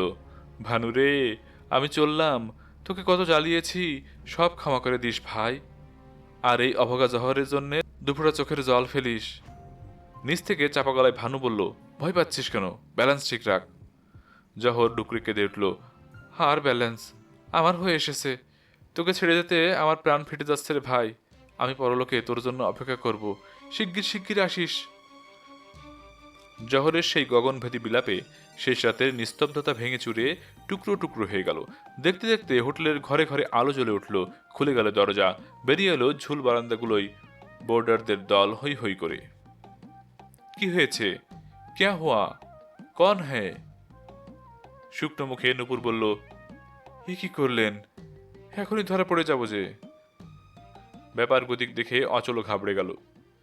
নূপুরের হাত ধরে ঘরের মধ্যে ঠেলে দিয়ে বললে, আর এক মিনিটও দেরি নাই, কোট প্যান্ট পরে নিন। হোটেলে হৈ হৈ ক্রমেই বাড়ছে। খিড়কি দরজা খুলে ঘুম চোখে বেরিয়ে এলো দারোয়ান, হাতে পাকা বাঁশের লাঠি। ঝুলন্ত জহরকে দেখে বাঁচখাই গলায় হাঁকলে, কৌন সাওরা রে? আরে ভাগলু, ই তো চোর বা। জহর কেঁদে বলল, চোর নেই হে বাবা, পরলোক কা যাত্রী হ্যায়। দারোয়ান আবার হেঁকে উঠল, তুম জরুর চোর হ্যায়। এগিয়ে এলো ভানু, ধমক দিয়ে দারোয়ানকে বলল, তোমার মুন্ডু হ্যায়। এতক্ষণ তো ডাল রুটি মারকে দিব্যি मजा से घूम देता है, আর উপর কা ঘর মে চোর হানিমুন করতা, সে খেয়াল হ্যায়। কিছু না বুঝে হা করে তাকিয়ে রইল দারোয়ান। ভানু উপর দিকে তাকিয়ে বলল, উঠে যা জোহর, কুইক। আমি হোটেলে সিঁড়ি দিয়ে উঠছি, দেখি এবার ভানু গোয়েন্দার হাত থেকে ওরা কেমনে পালায়। আজ এসপার কি ওসপার। বলতে বলতে হোটেলের মধ্যে ঢুকে পড়ল ভানু, আর হাঁপাতে হাঁপাতে ঘামতে ঘামতে দড়িময় বেয়ে উঠতে লাগলো জহর। আলসে টপকে যখন সে বারান্দায় নামলো, তখন অন্ধকার। ধরা পড়া ভয়ে নূপুর আলো নিভিয়ে লুকিয়েছে নিশ্চয়, কিন্তু জহরের ভাগ্য ভালো। অন্ধকার ঘরে পা দিতেই নূপুরের দেহের সঙ্গে ধাক্কা, আর সঙ্গে সঙ্গেই দুহাতে জাপটে ধরে জহর চেঁচিয়ে উঠল, ধরেছি ধরেছি। পর মুহূর্তে তীক্ষ্ণ গলায় শোনা গেল, আহ, আমি ভানু, ছেড়ে দে, ছেড়ে দে বলছি। ক্যাটা ভাইরাস। জহরের হাত দুটো আলগা হয়ে খসে পড়ল। পকেট থেকে দেয়াশলাই বের করে ভানু দেয়ালগিরি জেলে ফেললে। অচল আর নুপুরের ছায়াও নেই ঘরে, একটা ঠাট্টার মতো শাড়ির পার্টিশন রয়েছে শুধু। করিডরে বেরিয়ে এলো ভানু, পিছু পিছু জহর টর্চের আলো ভালো করে তাকিয়ে দেখল করিডরের শেষ প্রান্তে বাথরুমের দরজা বন্ধ। দৌড়ে গিয়ে ভানু দরজা ঠেলতেই খুলে গেল। বাথরুমের ভেতরে আরেকটা দরজা হ্যাট করে খোলা, আর সেই দরজা থেকে একতলা অবধি নেমে গেছে জমাদার আসা যাওয়ার জন্য একটা ঘোরানো লোহার সিঁড়ি। সেই সিঁড়ির মাথায় দাঁড়িয়ে ভানু নিচের দিকে তাকিয়ে দেখল হোটেলের কম্পাউন্ডে অস্টিন কেমব্রিজখানা নেই। পালিয়েছে! অচল নূপুর ফের পালিয়েছে। ভানু আর দাঁড়াল না, জহরকে নিয়ে সেই লোহার সিঁড়ি বেয়ে তাড়াতাড়ি নেমে এলো কম্পাউন্ডে, তারপর রাস্তায়। জহর তখন কাঁপছে, বলল, অচল মুখুর্জে বোধহয় ভোজবাজি জানে। কোথায় হারিয়ে গেল বলতো? ভিজে রাস্তার উপর টর্চের আলো ফেলে ভানু বলল, যেদিক থেকে এসেছিল সেদিকেই। কি করে বুঝলি? অচলের গাড়ির টায়ারের দাগ কোন দিকে গেছে দেখ না। টর্চের আলোয় ভিজে রাস্তায় লক্ষ্য করে জহর বলে উঠল, একেই বলে ব্রেন। ভানু রে, তুই সাক্ষাৎ রবার্ট ব্লেক। শেষ রাতের অন্ধকারে ছুটছে অস্টিন কেমব্রিজ। এবার একটু ঘুমিয়ে নিন, অচল বলল। সিটের গায়ে হেলান দিয়ে নূপুর বসে আছে চুপচাপ। বললে, ঘুম দেশ ছেড়ে পালিয়েছে ভানু জহরের তাড়া খেয়ে। তাই বটে, ওরা যে কানামাছি খেলছে আমাদের সঙ্গে। খুব বেঁচে গেছি এ যাত্রায়। একটা স্টেশন এসে পড়েছে কাছাকাছি। গাড়ির স্পিড একেবারে কমিয়ে দিল অচল। গ্র্যান্ড ট্রাঙ্ক রোডের ধারে ছোট একটা চালাঘরে টিমটিমে আলো জ্বলছে। লরিওয়ালাদের জন্যই দোকানটা রাতভর খোলা থাকে বোধহয়। অচল তারই সামনে গাড়ি থামালো। ছুটোছুটি করে দম বেরিয়ে গেছে। একটু চা পেলে মন্দ হয় না, কি বলেন? অচল নেমে গিয়ে দুভার চা নিয়ে এলো। চায়ে চুমুক দিয়ে নূপুর জিজ্ঞেস করলো, কোথায় যাচ্ছি আমরা? আবার কলকাতায়? একটা সিগারেট ধরিয়ে অচল বলল, দিক বিদিক জ্ঞান হারিয়ে পালিয়ে এসেছি, কিছুই ঠিক করিনি। ভোর হওয়ার আগেই ঠিক করা দরকার। আচ্ছা, সুন্দরবন গেলে কেমন হয়? সুন্দরবনে? সেখানে তো বাঘ আছে। কিন্তু ভানু জহর তো নেই। অন্ধকারের মধ্যে হঠাৎ তিরিক্ষে গলায় শোনা গেল, হ্যান্ডস আপ। আর অন্ধকার ফুড়ে ছায়ামূর্তির মতো বেরিয়ে এলো দুটি অদ্ভুত চেহারা। ঠাস করে পড়ে গেল চায়ের ভাঁড় অচল নূপুরের হাত থেকে। আচমকা ভূত দেখলেও এরা এতখানি চমকে উঠত না। ভানু আর জহর সেই 1929 সালের ফোর্ড গাড়িতে পিছু নিয়েছে। কখন যে তারা অস্টিন কেমব্রিজকে ধরে ফেলেছে, চা খেতে খেতে অচল আর নূপুর টেরই পায়নি। ভানুর হাতে একটা পিস্তল, সেটা অচলের দিকে উঁচিয়ে তেমনি তিরিক্ষে গলায় আবার বলল, আই সে, হ্যান্ডস আপ। জহর তাড়াতাড়ি বলল, তুলুন তুলুন, হাত তুলুন। অচল বলল, এর মানে? পিস্তলটা তেমনি উঁচিয়ে ধরে ভানু বলল, ডক্টর দিগম্বর চ্যাটার্জির মেয়ে মিস নূপুর চ্যাটার্জিকে হরণ করার দায়ে আপনাকে আমি অভিযুক্ত করলাম। অচল বলল, কি বাজে বকছেন? কোথায় নূপুর চ্যাটার্জি?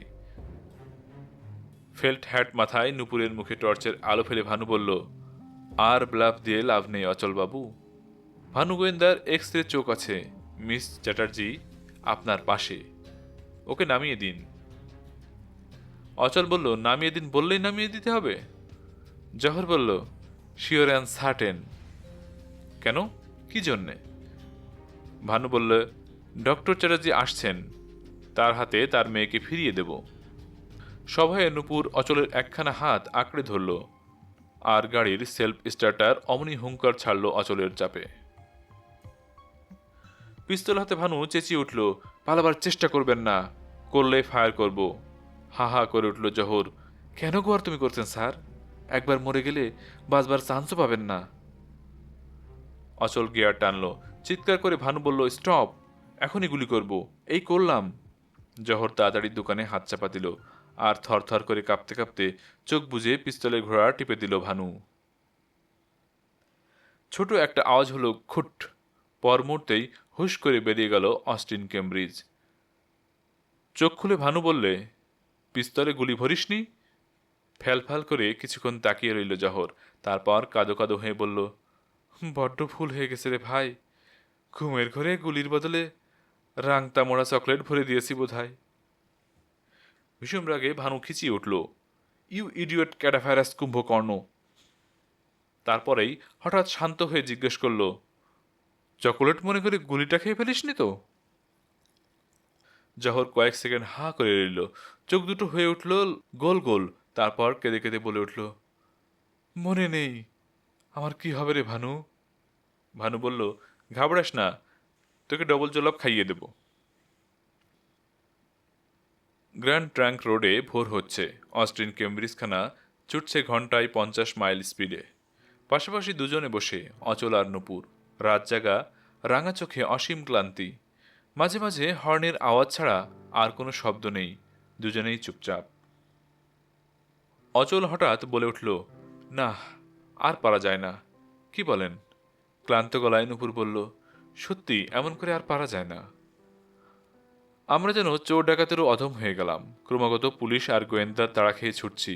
ঘেন্না ধরে গেল জীবনে। বিষণ্ণ মুখে নূপুর বলল, সেটা আমারই জন্যে। আমারই জন্যে আপনার এত দুর্ভোগ। গলায় জোর দিয়ে অচল বলল, নেভার। আপনার জন্য নয়, দ্যাট ফ্যাট অ্যান্ড থিন টিকটিকি জহর ভানুর জন্য। এদেশে আর থাকবো না, চলুন আমরা বিদেশ চলে যাই। হাওয়ায় নূপুরের ফেল্ট হ্যাটটা খুলে যাওয়ার উপক্রম। সেটা ভালো করে বসিয়ে নূপুর বলল, না, অনেক হয়েছে, আর নয়। যেখানে হয় আমাকে নামিয়ে দিন, দিয়ে রেহাই নিন আপনি। আর আপনি? আমার কথা ভাববেন না। মনে করবেন কোনো স্টেশনের ওয়েটিং রুমে কিছুক্ষণের জন্য দেখা হয়েছিল, তারপর আমাকে ভুলে যাবেন।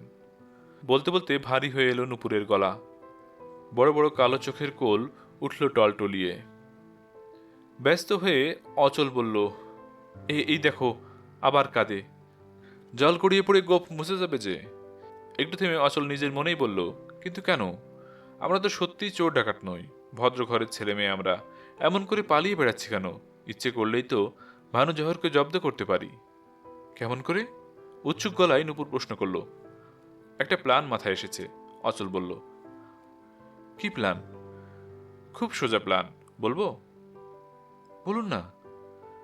আচ্ছা, আপনি অদৃষ্ট মানেন? যাকে বলে ভবিতব্য। মানি। আমিও মানি। মানে, মানতে বাধ্য হয়েছি। তাই বলছিলাম, বিয়ের জন্যই যখন এত ঝামেলা, তখন আসুন আমরা মানে বিয়েটা করে ফেলি। চমকে উঠে অচলের দিকে তাকালো নূপুর। তার গোফ আঁকা মুখখানায় কে যেন লাল কালির দোয়াত উপুড় করে ঢেলে দিল। মুখখানা ঘুরিয়ে নিয়ে সে শুধু বললে, না। আর কে যেন ব্লটিং পেপার দিয়ে আঁচলের মুখ থেকে সমস্ত রং শুষে নিল। করুণ গলায় বলল, কেন? আমাকে পছন্দ নয়? আমাকে কি রেডির তেলের চেয়েও খারাপ দেখতে? না। তবে? নূপুর বাঁকা চোখে চেয়ে বলল, মেয়েদের তো আপনি দু চোখে দেখতে পারেন না। ধরফর করে অচল বলে উঠল, কে? কে বললে? আগে দেখতে পারতাম না, এখন পারি। মুখখানা গম্ভীর করে নূপুর বলল, ওটা আপনার মুখের কথা। আসলে আমি নিরাশ্রয় বলে আমাকে দয়া করে বিয়ে করতে চাইছেন। অচল খপ করে নূপুরের একখানা হাত ধরে ফেলল। তোমাকে ছুঁয়ে বলছি, দয়া নয়, তোমার জন্য আমার হার্ট উইক হয়েছে। বড় চোখ আরো বড় করে নূপুর বলল, সে কি? ডাক্তারকে দেখাননি কেন? অস্থির হয়ে অচল বলল, তুমি কিছুই বুঝতে পারছো না নূপুর। ডাক্তার কি করবে? সে হার্ট উইক নয়। তবে মানে, আমি তোমাকে ভা ভা ফিক করে হেসে নূপুর বলল, থাক, খুব হয়েছে। আর সেই হাসি দেখে অচল ডুবতে ডুবতে যেন একটা লাইফ বেল্ট পেয়ে গেল। মুখ উজ্জ্বল করে জিজ্ঞেস করল, তাহলে রাজি তো? কোনো সাড়া এলো না নূপুরের কাছ থেকে। ফেল্ট হ্যাটটা খুলে গভীর সুখে আর তৃপ্তিতে মাথাটা অচলের কাঁধে ঠেকিয়ে চুপ করে রইল। অচল তার কানে কানে বলল, কি, রাজি? ছোট্ট করে জবাব এলো, হুম। কিন্তু? আবার কিন্তু কি? ভাবছি, বাবা যদি জানতে পারেন। ভীষণ রাগী মানুষ। তাকে খাটাবার দরকার কি? কলকাতায় পৌঁছে আমরা বিয়ে করব আইন মতে, রেজিস্ট্রি করে। কি বলো? তোমার যা ইচ্ছে। অচলের হঠাৎ ঝানু কাকার কথা মনে পড়ে গেল। একটু চুপ করে থেকে বলল, একটা কথা আছে। কি? এক্সকিউজ মি, তোমার মাথার চুলগুলো পরচুল নয় তো? হাসি চেপে নূপুর বলল, টেনেই দেখো না, দাঁতগুলো বাঁধানো নয় তো? অচলের বা হাতের একটা আঙুল দিয়ে নূপুর নিজের দাঁতের ফাঁকে হাত রেখে একটু চাপ দিল। উহ বলে লাফিয়ে উঠল অচল। দুষ্টু হেসে নূপুর বলল, আর প্রমাণ চাই? মস্ত বড় একটা ক্রিসেন্থিয়ামের মতো তার মুখের উপর অচলের মুখখানা নেমে আসতেই সবাই নূপুর চেঁচিয়ে উঠল, এই এই। স্টিয়ারিংয়ের এক মোচড়ে অচল একখানা চলন্ত লরির পাশ কাটিয়ে দিল। নূপুর চোখ পাকিয়ে বলল, বড্ড খুশি যে, অ্যাক্সিডেন্ট করবে নাকি?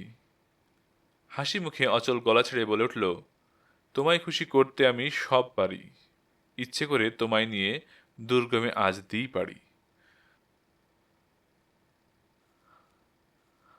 দরজার পাশে ট্যাবলেটে লেখা, বিবাহ বিশারদ শ্রী প্রজাপতি ঘটক, রেজিস্ট্রারি অফ ম্যারেজ।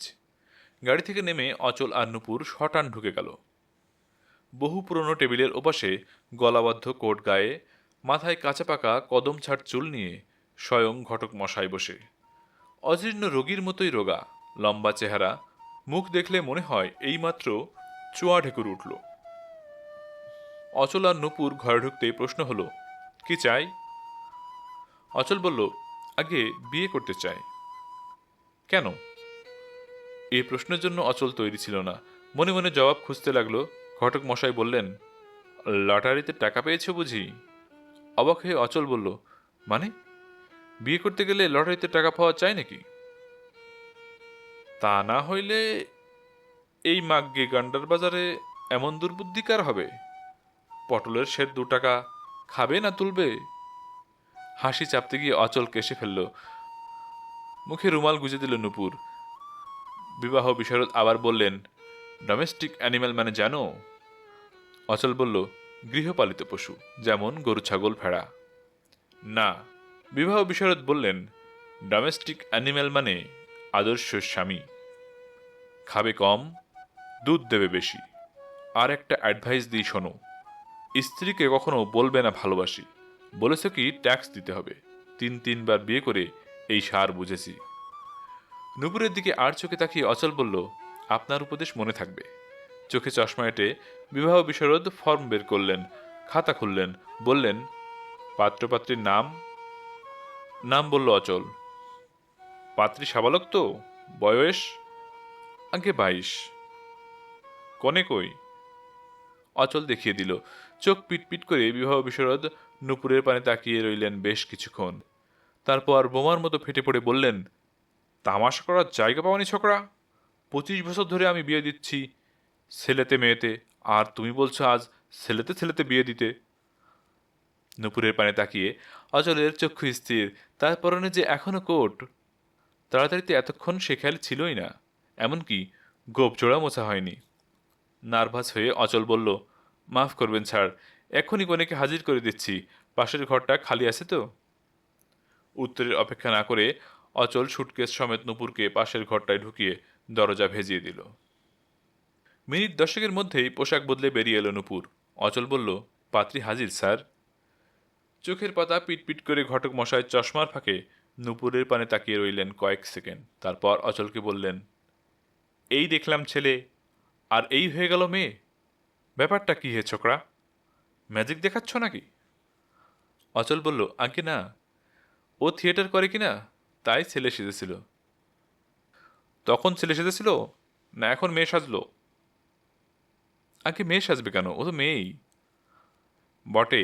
ঘটক মশাই চোখের পাতা আরও দ্রুত পিটপিট করতে লাগলো।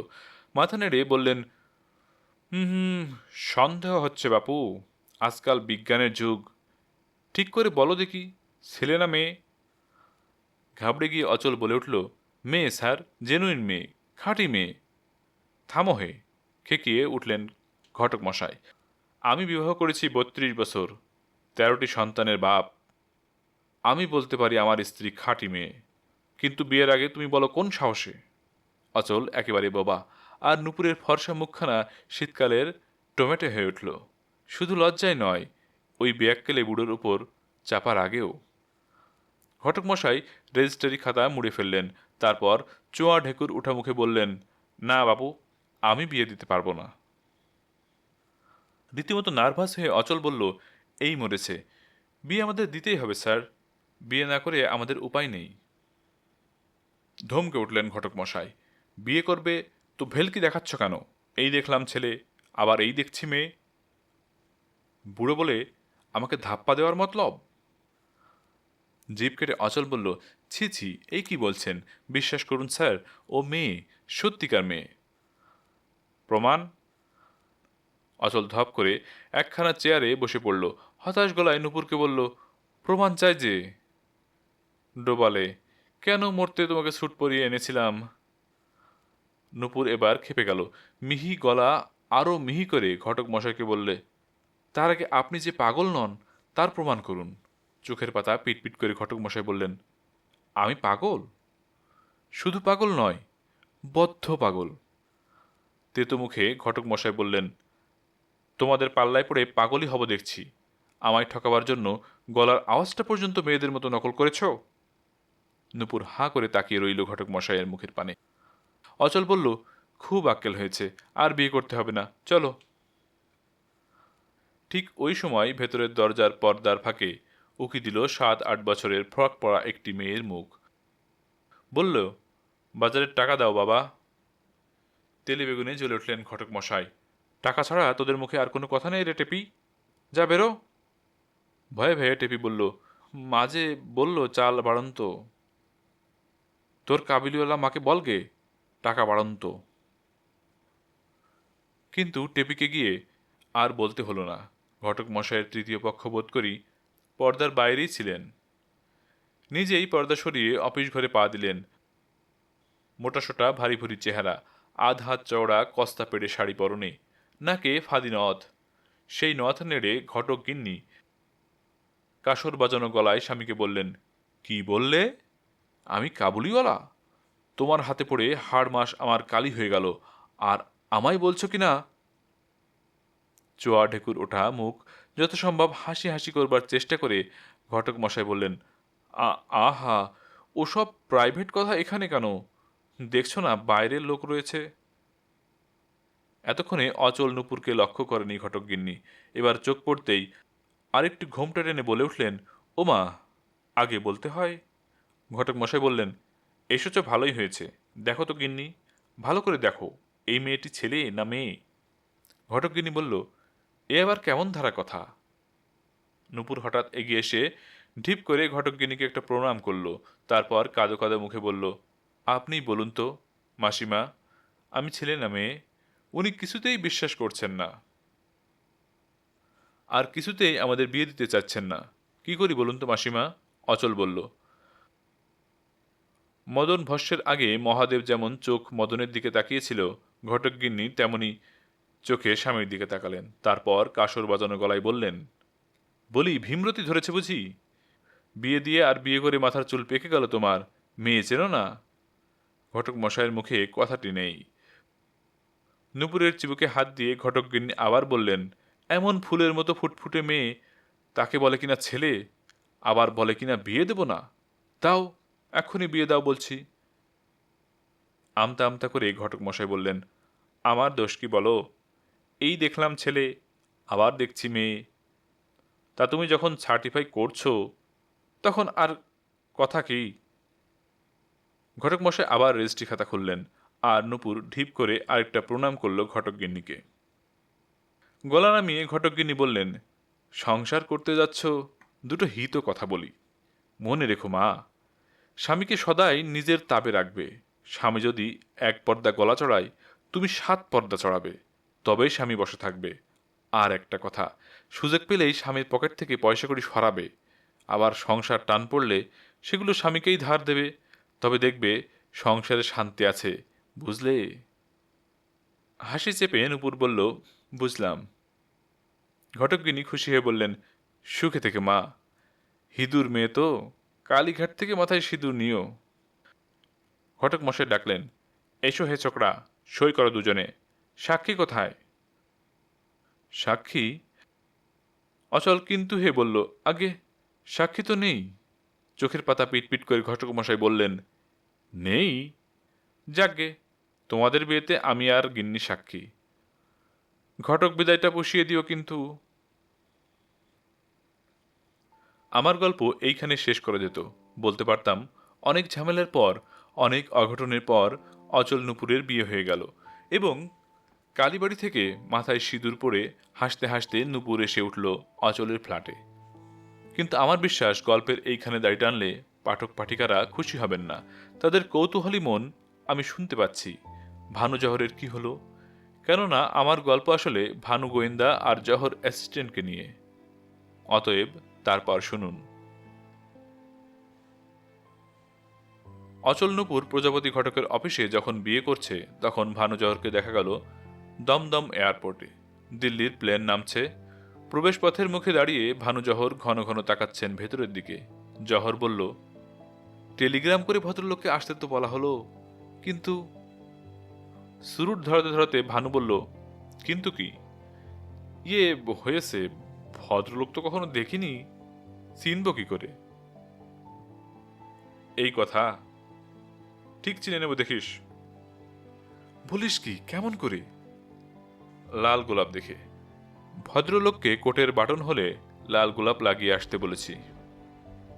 জহর মুগ্ধ হয়ে উঠল, ভানুরে, তুই একটা জিনিয়াস।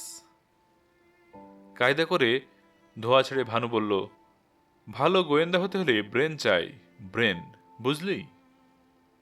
জহর বলল, ব্রেন আমারও আছে, তবে ছোটবেলায় পণ্ডিত মশাইয়ের গাঁটটা খেয়ে ব্রেনটা নড়ে গেছে। প্যাসেঞ্জাররা বেরিয়ে আসছে। ভানু জহর সজাগ হয়ে উঠল। ডেক্রনের স্যুট পরা মোটা খাটো এক সম্ভ্রান্ত চেহারার বয়স্ক ভদ্রলোক বেরিয়ে এলেন।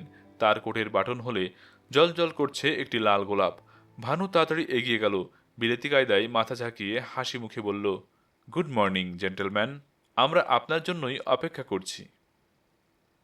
ভদ্রলোক থমকে দাঁড়ালেন, সন্দিগ্ধ চোখে তাকিয়ে বললেন, আমার জন্যে? কেন? সে কথা আমাদের টেলিগ্রামে তো লেখা ছিল। টেলিগ্রাম?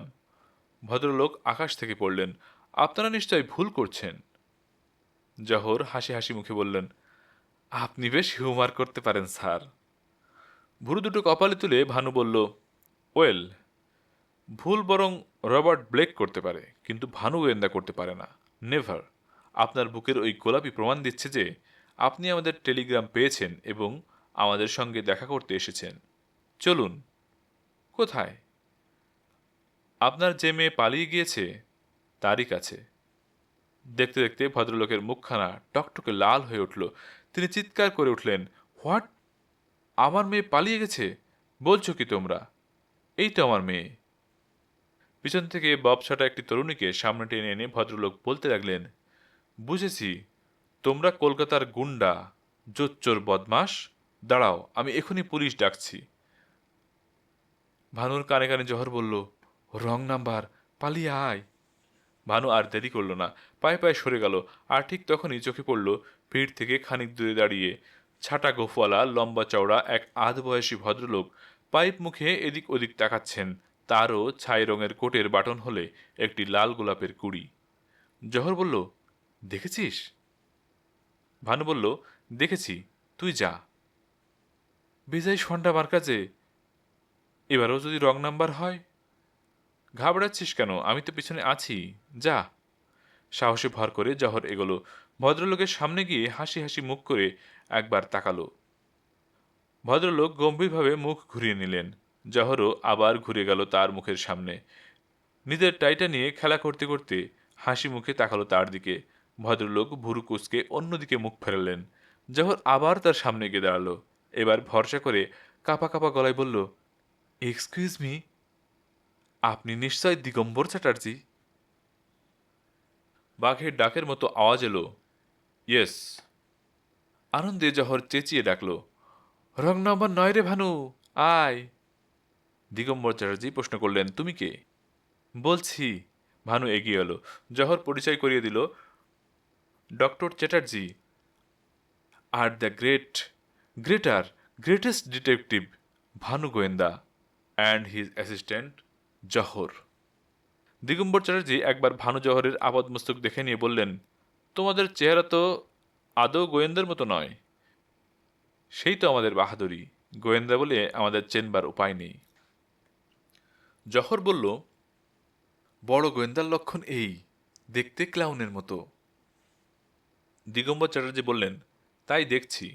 আমার মেয়ে কোথায়? নূপুর? আছে, সংক্ষেপে জবাব দিল ভানু। বাঘের আওয়াজে দিগম্বর চ্যাটার্জি বলে উঠলেন, কোথায় সে? জীবিত বা মৃত, তাকে আমার চাই, যেমন করেই হোক তাকে চাই। ভানু বললে, ব্যস্ত হবেন না জেন্টেলম্যান, তাকে ধরে দেবো বলেই তো আপনাকে টেলিগ্রাম করেছি, কিন্তু আপনার শর্তটা মনে আছে নিশ্চয়ই? 25,000 টাকা তো? দিগম্বর চ্যাটার্জির কথায় নড়চড় হয় না। চেক বই আমি নিয়েই এসেছি। খুশি হয়ে ভানু বলল, thank you gentleman, thank you. আপনি নিশ্চিন্ত থাকুন, মেয়েকে আপনি জীবিতই ফিরে পাবেন। টাই নিয়ে খেলা করতে করতে হাসি হাসি মুখে জহর বলল, শুধু মেয়ে নয়, একটি পছন্দসই হবু জামাইও পেতে পারেন। দিগম্বর চ্যাটার্জি আশ্চর্য হয়ে বললেন, হবু জামাই? বিগলিত হয়ে জহর ঘাড় নাড়ল। কে সে? জহর কিছু বলার আগেই ভানু তার বুটের আগা দিয়ে জহরের একটা পা চেপে ধরল। তারপর ডক্টর চ্যাটার্জিকে বলল, চলুন, আমি গাড়ি এনেছি। 1929 সালে সেই ফোর্ড গাড়িখানার সামনে এসে দিগম্বর চ্যাটার্জি থমকে গেলেন। বললেন, এ গাড়ি আপনার? সগর্বে ভানু বললেন, ইয়েস জেন্টলম্যান। ইন্ডিয়াতে ভানু গোয়েন্দা যেমন অদ্বিতীয়, এই গাড়িরও তেমন জোড়া নেই। উঠুন। চলে তো? Sure and certain. স্টার্ট দিতে বিকট শব্দে গাড়িখানা কেঁপে উঠল। দিগম্বর চ্যাটার্জি চমকে উঠে বললেন, ও কি? জহর বলল, কিছু না স্যার, গাড়িটার বাতের শরীর কিনা, তাই চলবার আগে গা ঝাড়া দিল। ভানু আশ্বাস দিল, ভয় নেই, বনেদি গাড়ি কিনা, এই আওয়াজ একটু বেশি হয়, হর্নের দরকার হয় না, কিন্তু চলে ফার্স্ট ক্লাস। ক্লাস টিপে ভানু গিয়ার দিতেই গাড়িখানা বার দুয়েক পিছনের দিকে ঝাঁকুনি দিয়ে হার্ট ফেল করল। দিগম্বর চ্যাটার্জি বললেন, কি হলো? ভানু বলল, ও কিছু নয়, একবার ঠেলে দিলেই চলবে। ইফ ইউ ডোন্ট মাইন্ড, একটু হাত লাগান তো। একটা চাপা গর্জন করে দিগম্বর চ্যাটার্জি অগত্যা নেমে হাত লাগালেন এবং আধ মাইলটা ঠেলবার পর ভানুর গাড়ি আবার গা ঝাড়া দিয়ে উঠল। জহর জিজ্ঞেস করল, কোথায় যাচ্ছি আমরা? ভানুর কাছ থেকে জবাব এলো, নূপুর চ্যাটার্জিকে ধরতে। দিগম্বর চ্যাটার্জি কান বাঁচিয়ে জহর বলল, তাকে ভাবি কোথায়? সে তো হাওয়া দিয়েছে। ভানুর মুখে আবার সেই উচ্চাঙ্গের হাসি দেখা দিল। বলল, ভানু গোয়েন্দা হাওয়ারও খবর রাখে, কাল রাতে পালিয়ে ওরা কলকাতায় ফিরেছে। কি করে জানলি? পথে যদি কোথাও ওঠে? উঠলে হোটেলেই উঠতে হবে, কিন্তু অচল বুঝেছে যে বাইরে তার গাড়িখানা দেখলেই আমরা আবার ধরে ফেলব, সুতরাং কলকাতায় ফেরা ছাড়া তাদের উপায় নেই। ঠিক বলেছিস, কিন্তু কলকাতায় কোথায় উঠেছে ওরা? কোনো বড় হোটেলে বোধহয়, যেখানে গ্যারেজ আছে। সব হোটেলে ফোন করে জেনেছি ওরা কোথাও ওঠেনি। তবে কোনো বন্ধুর বাড়িতে উঠেছে নিশ্চয়। ইম্পসিবল। নূপুর চ্যাটার্জির ছবি কাগজে ছড়িয়ে পড়েছে, বন্ধু বান্ধবের বাড়িতে উঠলে নূপুরকে তারা ক্যাচ করে লুফে নেবে। জহর দমে গেল, করুণ মুখে বলল, হয়েছে, বালি ব্রিজের উপর থেকে দুজনে গঙ্গায় ঝাঁপ দিয়েছে নির্ঘাত। গাড়িটা একবার থামা ভানু। কেন? এক ছড়া ফুলের মালা কিনবো, বাড়ি গিয়ে নূপুরের ছবিতে দেব। চাপা গলায় ভানু বলে উঠল, তুই একটা আস্ত ক্যাডা ভারাস। গঙ্গায় ঝাঁপ দেওয়া, লেকে ডুবে মরা সেকেলে ফ্যাশন। এখন সেক্রেটারিয়েট বিল্ডিং থেকে লাভ দেওয়ার যুগ। নূপুর তা করলে এতক্ষণে সারা কলকাতা তোলপাড় হয়ে যেত। ফুস করে একটা নিঃশ্বাস ছেড়ে জহর বলল, যাক, তাহলে আত্মহত্যা করেনি। কিন্তু গেল কোথায়? ভানু বলল, আপাতত একটিমাত্র আশ্রয় তাদের আছে, আর সেইখানে আমরা যাচ্ছি। জহর আর চোখে একবার পিছনে ছিঁড়ে তাকিয়ে বলল, কিন্তু সেখানে গিয়ে যদি নূপুরকে না পাওয়া যায়? ডাক্তার সাহেবের হাতের পাঞ্জাখানা দেখেছিস? ভানু তেমনি উচ্চাঙ্গের হাসি হেসে বলল, ভানু গোয়েন্দা তদন্তে কখনো ভুল হয় না। সিঁড়ির মুখেই দেখা, সেই পলিশ করা টাক, সেই সদা হাস্যময় বদন। Good morning. আজই ফিরে আইলেন যে? হানিমুনের শখ একদিনে মিটে গেল নাকি? দ্ব্যর্থবোধকভাবে অচল বলল, আজ আমাদের বিয়ের তারিখ কিনা? সহর্ষে দ্বন্দ্ববিবাবু বলে উঠলেন, নাকি? আজ তাহলে ঘরেই হানিমুন? দুটো ধাপ নেমে দ্বন্দ্ববিবাবু ফের বললেন, আসল কথাটা কি জানেন মশাই? মনের মতো পরিবার পাইলে ঘরেই হানি, ঘরেই মন। কি কন, ঠিক কই না? আমারও একদিন আসিল রে মশাই। হাসতে হাসতে দ্বন্দ্ববিবাবু নিচে নেমে গেলেন। অচল আর নূপুর তালা খুলে ফ্ল্যাটে ঢুকলো। সদরে সিটকিনি লাগিয়ে অচল শোয়ার ঘরে এসে ধপ করে খাটে বসে পড়ল। হাঁপ ছেড়ে বলল, ওহ, বিয়ে করা কি ঝকমারি। সিঁদুর পরা মাথা থেকে ঘোমটা নামিয়ে নূপুর হাঁপ ছেড়ে বাঁচল। বলল, সত্যি, বিয়ে তো নয়, যেন ফাড়া কাটলো। এখন তোমার মা আর আমার বাবার কাছে কি করে ফাড়া কাটবে তাই ভাবছি। আরাম করে একটা সিগারেট ধরিয়ে অচল বলল, কাল মাকে একটা টেলিগ্রাম করে লিখব। গুরুদেবের আদেশে সন্ন্যাস ত্যাগ করিয়া সংসারী হইয়াছি। তুমি তোমার বাবাকে কি লিখবে? ভয় ভয় মুখে নূপুর বলল, আমি কিছু লিখতে পারবো না। বাবার কথা ভাবলেই বুকটা ধড়াস করে ওঠে। অচল বলল, এখন আর তোমাকে ধরবার উপায় নেই, আসুক না ভানু গোয়েন্দা, ডোন্ট কেয়ার। নূপুর হেসে বলল, ইস, ভারী সাহস দেখছি। আমার কিন্তু ওদের ধন্যবাদ দিতে ইচ্ছে করছে। ওরা যদি অমন করে আমাদের পিছনে ধাওয়া না করতো তবে হয়তো। তোমার আমার জীবনের বিয়ের নামে এই লটারি খেলা হতো না, তাই না? দুষ্টু হেসে নূপুর জিজ্ঞেস করল, লটারিতে জিতলে না হারলে? খপ করে নূপুরের একখানা ধরে ফেলে অচল বলল, তুমি বলো। হুম, আগে তুমি বলো।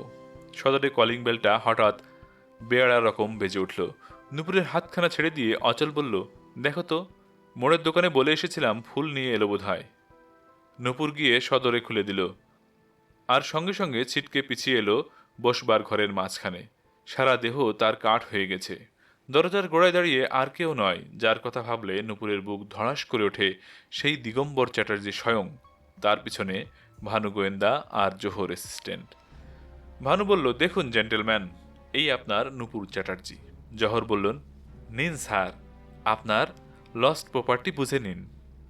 মিনিটখানেক দিগম্বর চ্যাটার্জি কোনো কথা কইলেন না, শুধু চেয়ে রইলেন মেয়ের দিকে। থমথম করতে লাগলো ভয়ানক একটা নিস্তব্ধতা, বোমা ফাটার আগে যেমন হয়। তারপর বোমা ফাটল। বাজখাই গলায় বাজের মতো হাঁক দিলেন দিগম্বর চ্যাটার্জি, নূপুর। নূপুর চমকে উঠল, গলা তার বুঝে এসেছে। বাপের ছাটা গোফওয়ালা লাল টকটকে গম্ভীর মুখখানা তার চোখের সামনে ড্রাগনের মুখ হয়ে গেছে। দিগম্বর চ্যাটার্জি বলতে বলতে ঘরের মধ্যে এগোতে লাগলেন, গোটা দিল্লির কাছে আমার মুখ হাসিয়ে তুমি এসে লুকিয়ে আছো, আর আমার খাওয়া ঘুম ডাক্তারি সব চুলোই গেছে। ছি ছি ছি, এত বড় বংশের মেয়ে হয়ে তোমার এই কাজ! তোমার মতো একগুয়ে বজ্জাত মেয়েকে! এ কি, তোর মাথায় সিঁদুর? সোফার পিনটা নূপুর শক্ত করে চেপে ধরল। এক মুহূর্তের জন্য যেন বোবা হয়ে গেল দিগম্বর চ্যাটার্জি। তারপরেই গর্জে উঠলেন, তুই বিয়ে করেছিস? স্বাধীন হয়েছিস তুই? কার হুকুমে বিয়ে করলি? কোন বাদরকে? কোন ওরাং ওটাংকে? বল, কে সে? আগে আমি। শোয়ার ঘর থেকে বসবার ঘরে এসে দাঁড়ালো অচল।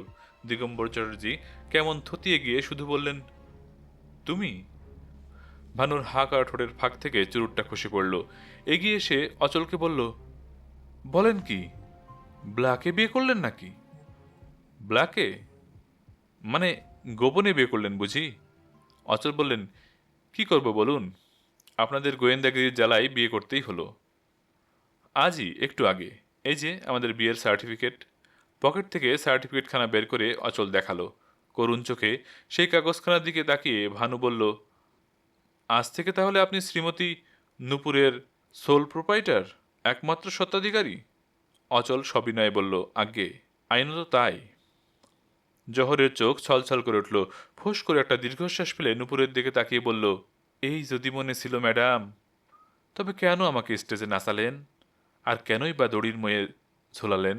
ভগবান আপনাদের সখী করুন। দিগম্বর চ্যাটার্জি এতক্ষণ অচলের মুখের দিকে তাকিয়েছিলেন। বললেন, তোমার নাম? অচল মুখার্জি। অচল মুখার্জি? তুমি হেমাঙ্গিনী দেবীর ছেলে? আগে হ্যাঁ। লখনৌতে বাড়ি না? অচল ঘাড় নেড়ে জানালেন, হ্যাঁ ঠিক। ছাটা গোফলা গম্ভীর মুখ থেকে দুর্যোগের আবহাওয়া নিমেষে কেটে গেল। বাবাকে এত খুশি নূপুর জীবনে দেখেনি। অচলের কাঁধ চাপড়ে দিগম্বর চ্যাটার্জি বলে উঠলেন, ওয়েল ওয়েল, তোমাকে তাহলে ঠিকই চিনেছি অচল। পানু আমাকে তোমার ফটো দিয়েছিল, বাদর বলেছি বলে কিছু মনে করো না জানো। আরে, তোমারই সঙ্গে তো নূপুরের সম্বন্ধ করেছিলাম। অচল আর নূপুর দুজনেই হতবাক। দিগম্বর চ্যাটার্জি আবার বললেন, একটা কথা আমি কিছুতেই বুঝতে পারছি না নূপুর, সেই যদি অচলকেই বিয়ে করবি, তবে বাড়ি থেকে পালিয়ে এলি কেন? এবার নূপুরের মুখে কথা ফুটল, পানু মামা যে আমাকে বলল, যার সঙ্গে সম্বন্ধ হচ্ছে সে কালো বেটে রেডি তেলের ব্যবসা করে। পানুটা হরিণ ঘাটার গরু। আমাকে একবার হাসতে হাসতে বলেছিল বটে, নূপুরকে খুব ঘাবড়ে দিয়েছি, বিয়ের রাতে কিন্তু দারুণ খুশি করে দেব। তা পানুর কথায় ভয় পেয়ে তুই পালিয়ে গেলি? আমাকে একবার জিজ্ঞেসও করলি না? ছি ছি ছি। কিন্তু অচল, তুমিও লখনৌ ছেড়ে পালিয়েছিলে, কেন বলো তো? মাথা চুলকে অচল বলল, হাগে, নূপুরের পানু মামার মতো আমারও একজন ঝানু কাকা আছেন, পালিয়েছিলাম তার জন্যেই। দিগম্বর চ্যাটার্জি এবার নিশ্চিত মনে পাইপ ধরালেন, বেশ খানিকটা ধোয়া ছেড়ে বললেন, আজকের দিনের বুদ্ধিমান মানুষেরা যতই আজগুবি বলুক, যা ঘটবার তা ঘটবেই। কে যে ঘটায় বিজ্ঞান তাও বলতে পারে না। যাক, তোমার মাকে টেলিগ্রাম করে দিই যে 2 আসামি একসঙ্গেই ধরা পড়েছে। অচল আর নূপুর লজ্জিত মুখে ডাক্তার সাহেবকে প্রণাম করলে। ভানু বলল, এবার তাহলে লিখে ফেলুন জেন্টলম্যান। কি লিখব? চেক? চেক? দোহাতে ঘষাঘষি করতে করতে ভানু উৎফুল্ল হয়ে বলল, আপনার প্রতিশ্রুত 25,000 টাকা। পাইপটা মুখ থেকে সরিয়ে দিগম্বর চ্যাটার্জি শান্ত গলায় বললেন, একটা কথা ছিল, জীবিত বা মৃত নূপুর চ্যাটার্জিকে ধরে দিতে পারলে আমি ওই টাকা পুরস্কার দেব। কেমন, তাই না? ভানু বলল, রাইট রাইট। চ্যাটার্জি সাহেব বললেন, কিন্তু তোমরা যাকে ধরে দিলে সে তো নূপুর চ্যাটার্জি নয়, সে এখন নূপুর মুখার্জি।